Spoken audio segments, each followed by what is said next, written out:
واران با سروس ہمیشہ ہم نے بات کی ہے، اس معاملے کو آپ کی طرف سے بارہا اٹھایا گیا ہے، اس کا فالو اپ بھی آج دیتے ہیں۔ عدالتی کمیشن کی رپورٹ آئی ہے، میں چاہ رہی پہلے آپ وہ رپورٹ شیئر کر لیں، اس کے بعد اس کے مزید دیکھیے 5 اپریل کو اس پہ قبضہ کیا گیا۔ چیف سیکرٹری صاحب سے میں نے بات کی، انہوں نے کہا ڈسٹرکٹ ایڈمنسٹریشن کا فیصلہ ہے۔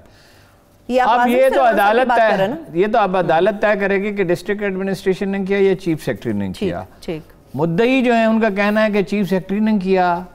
محترمہ عظمیٰ گل جو ہیں ان کا اپنے بھائی سے اختلاف ہے اور ان کے بھائی سے وہ کہتی ہیں کہ دوستی ہے۔ یہ جنرل حمید گل صاحب ہی کے توسط سے یہ سول سروس میں آئے تھے۔ صحیح۔ اور خاندان کے معاملات میں جب آپ کسی خاندان کا حصہ بن جائیں، اس کے قریب ہو جائیں، تو ان خاندان میں اگر اختلاف ہو جائے تو اس کا طریقہ یہ ہوتا ہے کہ ان کی صلح کرائیں۔ الصلح خیر، اللہ کے رسول نے کہا، بھلائی صلح میں ہے۔ نہ کرا سکے صلح تو فریق کم از کم نہ بنے۔ یہ اس میں الزام ان پہ یہ ہے کہ فریق بنے۔ اب انہوں نے کہا یہ ڈسٹرکٹ ایڈمنسٹریشن نے کیا ہے، ٹھیک ہے ڈسٹرکٹ ہے۔ اب یہ رپورٹ جو ہے اس سے تاثر تو گزر، یہ عارف خان نیازی صاحب ہیں محترم سول جج راولپنڈی کے، انہوں نے ایک کمیشن بنایا، صحیح ٹھیک ہے۔ اس کمیشن کا جو فریم آف ریفرنس ہے وہ یہ تھا، آیا مسئول علیہم نے موقع پر سائل کے قبضہ میں مداخلت کی ہے یا نہیں کی؟ اگر مداخلت کی ہے تو اس کا طریقہ کار اور تاریخ سوالیہ نشان۔ آیا موقع پر سائل کا قبضہ موجود ہے یا نہیں؟ صحیح۔ اگر قبضہ ہے تو عرصہ قبضہ، بے دخلی کی صورت میں عرصہ بے دخلی۔ آیا موقع سے کوئی سامان اٹھایا گیا ہے یا نہیں اٹھایا گیا؟ اگر اٹھایا گیا ہے تو اس کی نوعیت اور تفصیل، سامان اٹھانے کا مقصد، جس پر دونوں فریقین لکھنے کا بھی یہ رواج ہو گیا۔ یہ اینکروں کا کارنامہ ہے، فریقین ہوتا ہے یا دونوں فریق ہوتا ہے یا فریقین ہوتا ہے۔ دونوں فریقین کو نوٹسز جاری کیے گئے کہ مورخہ 6/5/2020 6 مئی 2020 کو اتنے بجے، یہ مہر لگی ہوئی ہے عدالت کی، یہ مصدقہ نقل ہے، وہ ٹائم نہیں پڑھا جا رہا۔ ان سے کہا گیا کہ وہ حاضر ہوں۔ بمطابق نوٹسز جاری شدہ زیر دستخطی کمیشن مقررہ وقت پر موقع پر پہنچا تو سائلہ کی طرف سے سائلہ خود اور ان کے گواہان موجود تھے، جبکہ بن جانب مسئول علیہ کوئی حاضر نہ آیا، جبکہ یہ عدالتی زبان ہے نا، جبکہ موقع پر گیٹ کو اندر سے تالا لگا ہوا تھا، جبکہ دروازہ کھٹکھٹانے پر مین گیٹ سے متصل گارڈ کے کمرے سے ایک شخص پرائیویٹ کپڑوں میں نمودار ہوا، جس کو عدالت کے حکم کی بابت اطلاع دی، جس نے کہا کہ وہ اندر کمرے میں موجود دوسرے آدمی سے تالا کھولنے کی اجازت لے کر آتا ہے، جس پر چند لمحوں بعد وہ شخص واپس آیا اور دروازہ کھولا اور زیر دستخطی کو مطلع کیا کہ صاحب آج پنڈی میں موجود نہیں ہیں۔ انہوں نے کہا کہ آپ نے جو کارروائی کرنی ہے وہ کر لیں، یعنی اکوپائیڈ پلیس کے اندر داخل ہوا اور کارروائی کمیشن کا باقاعدہ آغاز کیا، اور موقع پر حاضری شیٹ مرتب کرنے کے بعد جائیداد کے صحن اور کمروں کی باقاعدہ تصاویر اور سائلہ اور گواہان کے بیانات قلم بند کیے، اور سائلہ کی جانب سے دی جانے والی دستاویزات، اخباری تراشے، دعویٰ جات کی کاپیاں، تخمینہ رپورٹ، بابت نقصانات، لف رپورٹ حاضر ہیں، USB کو بطور ثبوت ہمراہ بیانات وصول کیا، اور تقریباً 3:30 بجے کارروائی لوکل کمیشن کا اختتام کیا گیا۔ موقع پر دیے گئے بیانات اور موقع ملاحظہ کرنے پر یہ بات عیاں ہوئی، جس جائیداد کی بابت عدالت نے مذکورہ بالا نکات بابت لوکل کمیشن جاری کی تھیں، اس کی بابت نمبر 1 کی بابت عرض ہے کہ مسئول علیہم نے موقع پر سائلہ کے قبضہ میں مداخلت کرتے ہوئے قبضہ کر لیا، جو کہ مین گیٹ مسئول علیہم کے ملازمین نے کھولا، جو کہ مذکورہ DC آفس کے ملازم ہیں، DC آفس راولپنڈی کے ملازم، جبکہ موقع پر CDA کے اہلکار کو بھی دیکھا گیا۔ اب اس کا کوئی سمجھ نہیں آتی کہ CDA کا ایسے کیا تعلق ہے، جو کہ پورے یونیفارم میں موجود تھا، جبکہ تمام کمروں کے دروازے کھلے پائے گئے، جبکہ 2 کمرے مقفل پائے گئے، جبکہ بالائی منزل کی کھڑکیوں میں سائلہ کا اپنے کاروبار سے متعلق ریکارڈ پایا گیا، جبکہ بالائی منزل کے کمروں میں تاحال نوٹس بورڈ بابت ہدایات TOS چسپاں پائی گئی، جبکہ سائلہ کا کچھ فرنیچر کا سامان اور فریج AC زیر تصرف مسئول علیہ ہیں، یعنی جن لوگوں نے قبضہ کیا ہے وہ اس کا سامان بھی استعمال کر رہے ہیں۔ ٹھیک، وہ یہ تمام معاملہ تھا ہارون صاحب جس کے اوپر آپ نے نشاندہی کی تھی، ایک منٹ میں اسے کنکلوژن آپ کو بتاتا ہوں نا۔ یہ بہت اہم کیس ہے، یہ اس کے مستقبل کے پہ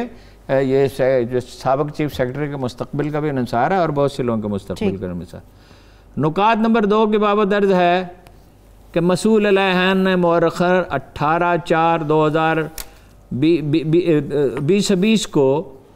بوقت تقریباً 2 بجے جائیداد پر قبضہ کیا اور سائلہ کا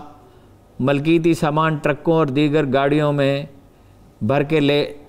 کر لے جانا بذریعہ بیانات سائلہ و گواہان سے بھی ثابت ہے، جو کہ سامان اٹھانے کے وقت موقع پر موجود تھے اور چشمدید گواہ ہیں، جبکہ اس بابت من جانب سائلہ USB بھی فراہم کی گئی جس میں اس امر کی تصدیق موجود ہے، جبکہ سامان اٹھانے کے بابت تصاویر بھی موجود ہیں جن کی تفصیل بذریعہ تحریر قبل ازیں پیش کی ہیں، جس میں نقصانات کا تخمینہ 11,94,41,803 روپے کا سامان ہے۔ 11 کروڑ کا سامان اندازہ کیجئے، اور پتہ ہی نہیں یہ سامان کہاں گیا، جو کہ رپورٹ کا حصہ ہے، جبکہ مذکورہ بالا ثبوت مسئول علیہ خان کے جائیداد متداویہ سے سائلہ کا قبضہ مداخلت، یہ لفظ میں نے زندگی پہلی دفعہ پڑھا، مداخلت کو ثابت کرتے ہیں، جو کہ بذریعہ پولیس و سول کپڑوں میں ملبوس اشخاص کے ذریعے مسئول علیہ نے مداخلت کی ہے۔ نکات نمبر 3 اور 4 کی بابت درج ہے کہ موقع پر موجود متدین کا مین گیٹ مسئول علیہ کے ملازمین نے کھولا اور کمروں میں استعمال ہونے والی مذکورہ بالا اشیاء سائلہ کی ملکیتی زیر تصرف مسئول علیہم ہے، جو کہ موقع پر قبضہ مسئول علیہم کا ہے، جبکہ مسئول علیہم نے ظاہری دکھاوے کے لیے کرنٹینہ سینٹر بابت کرونا وائرس بنا رکھا ہے۔ یہ بڑا دلچسپ معاملہ ہے، یہ آپ نے بیان بھی کیا تھا اس کے اوپر کہ یعنی وہاں کوئی کرونا سینٹر، صرف ایک ٹینٹ لگا ہوا ہے، نہ مریض ہے، نہ ڈاکٹر ہے، نہ سامان ہے، نہ علاج ہے، نہ وینٹیلیٹر ہے، نہ دوا ہے۔ کہا یہ تھا کرونا سینٹر بنانا ہے، جو کہ مین روڈ سے متصل ہے، جس میں چند بیڈ پڑے ہیں، جو کہ دیگر کوئی طبی عملہ وینٹیلیٹر موقع پر موجود نہ پایا گیا، نہ طبی عملہ ہے نہ وہ وینٹیلیٹر موجود ہیں۔ وہ کہتے ہیں بظاہر توہین عدالت ہوئی ہے، یہ ہے ڈاکومنٹ، جی سر، اور یہ عدالت سے مصدقہ ہے۔ اب سوال پیدا ہوتا ہے، یہ سوال میں بہت مؤدبانہ جنرل باجوہ صاحب سے، وزیر اعظم صاحب سے، وزیر اعلیٰ عثمان بزدار سے پوچھتا ہوں کہ رپورٹ کہہ رہی ہے، عدالت کی رپورٹ، اب عدالت اس پہ فیصلہ دے گی، چاہے تو اس کو مسترد کر دے، اگر یہ رپورٹ غلط ہے تو اس کو مسترد کر دے، مگر یہ رپورٹ کہہ رہی ہے کہ ایک زمین پر قبضہ کیا گیا یہ کہہ کر کہ کرونا سینٹر بنانا ہے، کرونا سینٹر وہاں نہیں ہے، صرف ایک خالی ٹینٹ لگا جس میں نہ ڈاکٹر ہے نہ کوئی اور دوسرا عملہ، ڈاکٹر بھی نہیں ہے، طبی عملہ بھی نہیں ہے، مریض بھی نہیں ہے۔ تو یہ اگر چیف سیکرٹری صاحب نے کیا ہے، لیٹ دا کورٹ ڈیسائیڈ، بھی پتہ چل جائے گا، اس کے بعد ہائی کورٹ میں وہ جا سکتے ہیں، مگر ابھی تک 4 تاریخیں وہ لے چکے ہیں، ٹھیک ہے۔ اگر یہ درست ثابت ہوا کہ چیف سیکرٹری صاحب نے ایک خاندان کے کچھ لوگوں سے مل کے دوسرے لوگوں کو تکلیف پہنچائی، تو اس کا ذمہ دار عثمان بزدار صاحب ہوں گے اس دنیا میں بھی، اللہ کی بارگاہ میں بھی، وزیر اعظم عمران خان صاحب ہوں گے، اتنے دن ہو گئے، شہباز شریف صاحب کے ساتھ ان کی وہ بادشاہ بن گئے تھے، بادشاہ۔ اور مجھے بہت رنج کے ساتھ میں یہ بات کہتا ہوں کہ میں نے کہا کہ اس خاتون کی جگہ پہ قبضہ کیا گیا جس نے 200 بیڈ کا ہاسپٹل بنایا، انہوں نے کہا کہ نہیں، وہ ہاسپٹل بنا ہے مرحوم حمید گل اور مسز حمید گل کے روپے سے، یہ بات درست نہیں ہے۔ محترمہ مسز حمید گل کا تو اس میں پیسے لگے ہیں، مگر عظمیٰ گل کے بھی لگے، ان کے میاں کے بھی لگے، ان کے رشتہ داروں کے بھی لگے، اور جاننے والوں نے 200 بیڈ کا ہاسپٹل ان برے حالات میں جائیداد پہ قبضہ ہو رہا ہے۔ اور ان کے ساتھ کیا سلوک کیا گیا؟ ٹرک بھر کے ان کے سامان کا لے گئے، جب بسیں وہیں کھڑی ہوئی ہیں، 11 کروڑ روپے کا سامان کہاں گیا؟ اب عدالت اس کا فیصلہ کرے گی، اور جو عدالت فیصلہ کرے ٹھیک ہے۔